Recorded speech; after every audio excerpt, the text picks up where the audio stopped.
hoje ela é nacionalmente conhecida, internacionalmente famosa, minha gente.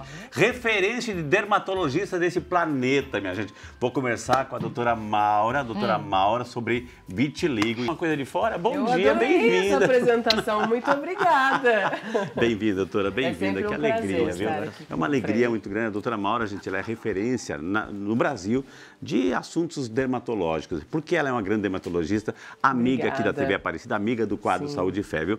E hoje recebeu esse convite para falar de um junho. Junho também tem essa característica que é um mês que se aborda a questão do vitiligo. Minha gente, manchas brancas que vão além da pele. O vitiligo afeta cerca de 1% da população mundial e levanta questões que envolvem saúde, autoestima e acolhimento. E hoje recebemos, né, a doutora Maura Cunha Vieira, para falar sobre isso, sobre essas condições assim do vitiligo. O que é um vitiligo, doutora? O vitiligo é uma doença crônica, autoimune e que vai acometer os melanócitos, são células que vão produzir a melanina, que dá pigmento para a nossa pele. A pigmentação da pele é a melanina. E o que vai acontecer? Lesões brancas na pele, que nós dermatologistas chamamos de lesões acrômicas. Tá. Então, o vitiligo, mas assim, a gente já nasce com ele, vai se desenvolvendo no decorrer da vida, como é que é? Por que surge essa despigmentação? A causa, ela é multifatorial, né?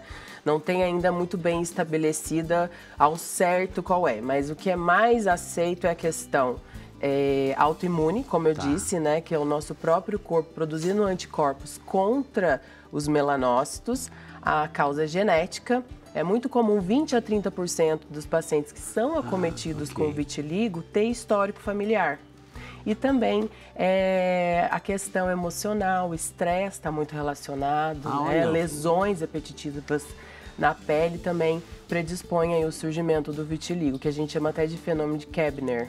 Existe um único tipo ou existe categorias, né, que a gente faz assim essa catalogação do vitiligo, doutora? Sim, sim. Os tipos mais comuns, até o mais comum é o não segmentar, que a gente tem uma simetria até para a gente fazer o diagnóstico. Aí, né? Isso. O que até fala, né, que a gente discrimina o tipo o não segmentar, que é o acrofacial, que é comum no rosto, mãos e pés. Tem o tipo que a gente chama de universal, né, que acomete aí mais de 80% da nossa pele, mas no tipo não segmentar, ele tem essa característica de ter essa bilateralidade, né? Agora tem um não segmentar, que é muito comum em crianças, em jovens, né, que tem um início precoce, que aí é mais focal. Ô, doutora Maura, lado só, unilateral. O fato, a questão da exposição, o sol, né? O sol, uma pessoa que tem vitiligo, já começou essas manchas assim, das características que a doutora colocou, ela pode se expor ao sol, ela pode frequentar, ela tem que colocar uma proteção na área, toda a pele, mas de modo especial nessa área do vitiligo? Sim, porque o pigmento, né, a melanina, ela faz uma proteção contra a radiação ultravioleta. Então, quem tem vitiligo tem que se expor muito ao sol. Isso se expor não, perdão. Tem que passar muito protetor quando for se expor ao sol. Isso é de extrema importância. Agora, na exposição do sol, esta área com vitiligo, doutora, ela também, como ela não tem cor, não tem pigmentação, ela pega um bronzeado ou não? Ou se eu não protejo a outra área que vai ficar uma descompensação? Ela tem maior predisposição, sim, para ter queimaduras solares importantes, porque não tem essa proteção, não tem um pigmento protegendo. Então, ela pode queimar muito mais fácil do que uma pele com pigmento, uma pele normal. Então, tem que passar muito protetor solar, né, evitar grandes exposições solares, com certeza. Agora, por exemplo, eu vou dormir, quando acordo já tem uma mancha ou é progressivo o surgimento? Então, depende, até que a gente estava falando dos tipos, né? A gente falou até do tipo segmentado, que ele já tem um início mais precoce, ele tem até uma evolução mais rápida. Entendi. Né? Mas normalmente, às vezes, tem também um que aparece uma mancha, dos dois lados, bilateral, que ela vai aumentando. Entendi. Inclusive, doutora Maura, a gente tem um depoimento, né, de uma pessoa que é palestrante, muito querida, e também foi acometida com vitiligo, que é a Ale Costa, né, que ela é mentora de diversidade, que nos conta como descobrir o diagnóstico e a importância de entender a doença. Acompanhe. Olá, eu sou a Ale Costa, vitilinda, mineira de Belo Horizonte. Hoje eu venho aqui compartilhar um pouquinho da minha experiência com o vitiligo. Diagnosticada há 13 anos, em uma viagem de férias em família. De lá para cá, muita coisa aconteceu. Inclusive, eu despigmentei completamente. Hoje eu sou uma vitilinda universal e capilar. O meu corpo está completamente despigmentado.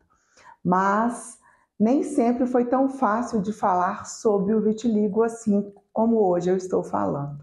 Passei por muitos desafios, muitos tratamentos eu fiz, muitos questionamentos eu passei, muitas situações desafiadoras eu também passei.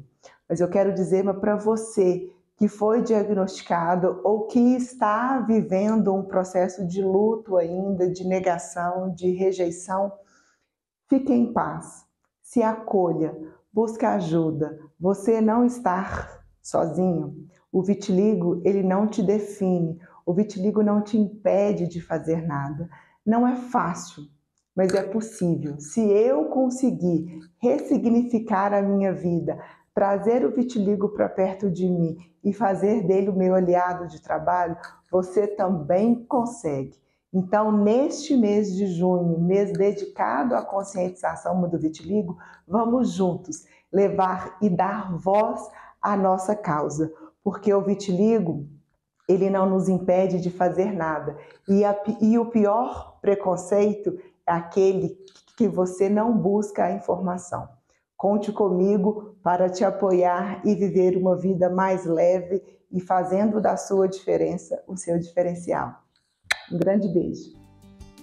Eu gostei da Ale Costa, gostei do Vitilinda, não é? Parabéns, também. Um beijo, Ale, Deus te abençoe, não Parabéns. É? Que maravilha. Ela tocou num tema interessante, doutora Maura, assim, a gente já fala um pouquinho dos tratamentos, assim, mas a questão do preconceito. Sim. Fala para todo mundo que está em casa agora.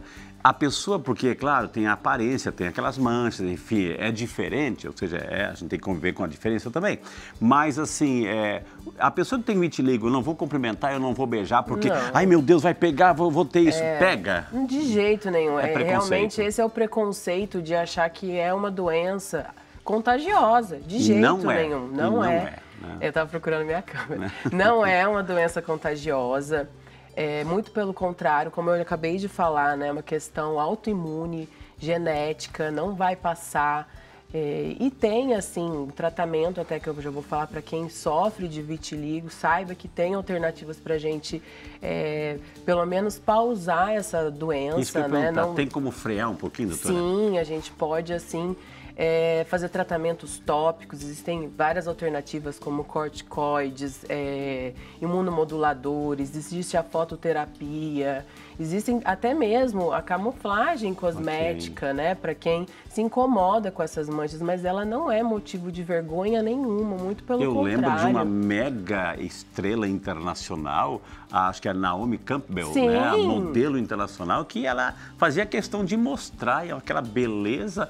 Nossa, fazia-se um contraste maravilhoso, né, doutora? Maravilhoso, é uma doença que é sua, é familiar, não é contagiosa e não é motivo de vergonha, não é motivo de preconceito nenhum, né? Aliás, nenhuma, né? E não deve ser, né? Por não isso que deve ser. Junho vem defender essa causa também, ou seja, o preconceito ele é pautado pela falta de informação. Sim, né? exatamente. Pela ignorância, muitas vezes. Então, aqui esse quadro Saúde e Fé, a doutora Maura, que é especialista, que se tem alguém nesse Brasil que conhece de perto, está aqui hoje, minha gente. É a nossa oportunidade. E está mostrando que vitiligo não pega, não é uma doença contagiosa, pelo contrário, as pessoas precisam de carinho, de respeito e de acolhida. Quando a gente souber fazer isso, a humanidade inteira vai começar a mudar e o nosso coração também, minha gente. Agora, vamos falar um pouquinho mais dos tratamentos, doutora. O que a doutora falou de corticoide, mas tudo isso com orientação médica, né, doutora? Sempre vai depender também da extensão, né? O local também? O local, se é uma lesão pequena, a gente consegue tratar ali com, como eu falei, tópicos, um corticoide ou um imunomodulador, que é bom para áreas mais sensíveis, como no rosto. Existe a fototerapia, que tem excelentes resultados, mas o paciente tem que, né, se comprometer com o tratamento, que são sessões regulares. Entendi. É verdade que pega também o cabelo, doutora? Porque a gente está falando de pele também, o cabelo também é porque como eu falei para vocês que é uma doença que acomete os melanós, a melanina está presente no fio de cabelo. É um tipo até de vitiligo, né? O vitiligo piloso. Agora, existem situações, doutora, assim, que, por exemplo, eu estou lembrando também de um outro famoso, não tem como não citar, Michael Jackson, ou seja, que também foi acometido de vitiligo. Aí ele teve a opção, ou trata a parte mais embranquiçada, ou trata a outra parte, que era mais escurecida, a parte negra, né, da pele dele. Ou seja, ele resolveu tirar a outra. Sim. Né? Ou seja, é uma das formas de tratamento ou não? Na verdade... Opção dele. Foi uma opção dele, né? De ficar branco todo, né? É uma opção. Como eu falei, tem a camuflagem, né? Tem a camuflagem cosmética, existe até a micropigmentação, que na verdade não é uma coisa que eu, como dermatologista, indico tanto, porque o que acontece é que o paciente tem que estar 12 meses sem a atividade da lesão. Com o tempo também vai desbotando, né? Exatamente. Doutora, chegaram perguntas aqui, vamos aproveitar que ela está aqui, gente, famosa, está aqui, né? A Cássia Oliveira de São Paulo, obrigado, Cássia, bom dia para você, bem-vinda, Cássia. Momentos de estresse, a senhora citou, intenso, podem realmente influenciar no avanço do vitiligo? Com certeza. O vitiligo é uma psicodermatose, ela está relacionada ao estresse emocional, então é um dos fatores desencadeantes, sim, do vitiligo. Ok. Mais perguntas aqui. A Giane Santos, de Campinas. Obrigado, Giane. Bom dia para você. Tenho vitiligo em algumas regiões e reparei que os pelos também ficaram brancos nesses locais. É comum? Pergunta a gente acabou de falar. É comum, porque tem a melanina, né, no pelo, que é a leucotríquea. Então é comum, sim, também ficar branco. Agora, tem mais perguntas. Olha aqui, temos a foto, inclusive, do pelo aí, doutora. Né? Exatamente. Olha que maravilha, né? Nos cabelos, sobrancelhas. E a ideia, se não fizer um tratamento, ele vai avançando, doutora? Às vezes não, porque por ser uma questão imune, né, vai depender muito da imunidade do paciente, mas tem sim os casos que elas podem progredir, como a Vitilinda, né, mostrou que o dela é universal, então vai depender muito de cada caso. A doutora falou assim que tem, quer dizer, forma de maquiagem, ou seja, produtos cosméticos que podem camuflar o vitiligo. Quando tem uma área menor, existe qualquer pessoa pode usar, etc. Qualquer pessoa pode usar, né? Basta encontrar um cosmético, né, que não vai agredir a pele e que seja do tom ideal, é uma opção, sim. O fato dessa pele estar despigmentada, né? Ela é mais vulnerável, por exemplo, à exposição do sol, um câncer de pele, doutora? Não tem estudos comprovando isso, muito pelo contrário, existem até uns estudos, né, falando da possibilidade até de ter menor predisposição a melanoma, porque a gente tem uma resposta autoimune contra os melanócitos, né, e é onde ocorre o melanoma, por exemplo. O maior risco é da queimadura solar. Não é doença, doutor? É uma doença? Como é que é catalogada? É uma doença. É uma doença, né? É doença de gente grande ou uma criança ou um adolescente pode ter também? Uma criança é muito comum antes dos 30 anos. Uau. Então, crianças, jovens podem ter, sim, vitiligo também. Em bebês já não é tão comum, tem relatos, sim, né? Existem pouquíssimos relatos, mas criança e jovens podem ter também. Agora, o não tratamento... acho que a doutora até falou, mas assim, não é que por ser despigmentada eu tenho mais vulnerável a bactérias, fungos nessa região da pele? Não. Ela tem o mesmo poder da pele. É um acometimento de melanócitos, exatamente. Não é uma disfunção de barreira cutânea, entendeu? É de melanócitos, então eu não tenho maior predisposição a infecções, não. Legal, gente, quantas informações valiosas. O que eu não perguntei com a doutora Maura? Eu tenho que falar sobre isso. Mês de junho eu tenho que falar sobre isso. Ela pode ter muita relação, né? Outras questões autoimunes também, como tiroidite Hashimoto, diabetes mellitus tipo 1, um lúpus. Então é bom quem tem esse tipo, né, de doença tá sempre tratando para não se tem já porque é multigênico, né? Tem vários fatores genéticos envolvidos no vitiligo.